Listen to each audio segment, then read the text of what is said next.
We just completed a study of John chapter 8, and in that study we were examining a dialogue that occurred between Jesus, the Jewish leaders, and the Pharisees. And we even noted in chapter 8 and verse 30 where they responded to what Jesus said, and specifically to what he said in verses 28 and 29. Listen to what he said. He said, "When you lift up the Son of Man, then you will know that I am. And I do nothing on my own initiative, but I speak these things as the Father taught me. And he who sent me is with me. He has not left me alone, for I always do the things that are pleasing to him." And then it says in verse 30, as he spoke these things, many came to believe in him. Now, as we studied the rest of the chapter, we saw a lot of good evidence there that this was not saving faith.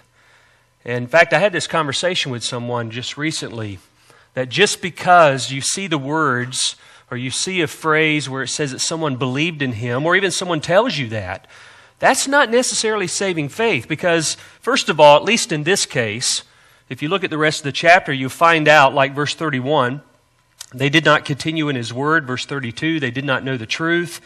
Verse 34, they were slaves of sin. Verse 37, they wanted to kill Jesus.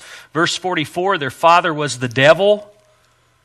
And in the passage we looked at last Sunday morning, as we closed out the chapter, we saw that they dishonored him, they doubted him, and they wanted to destroy him.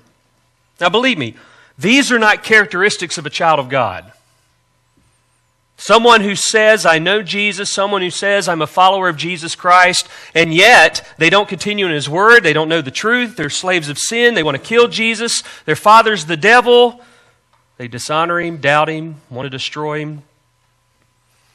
Doesn't matter what a person says, really, in terms of saying, I believe in Jesus. What really matters is their life. What really matters is to see whether there's been a transformation of life.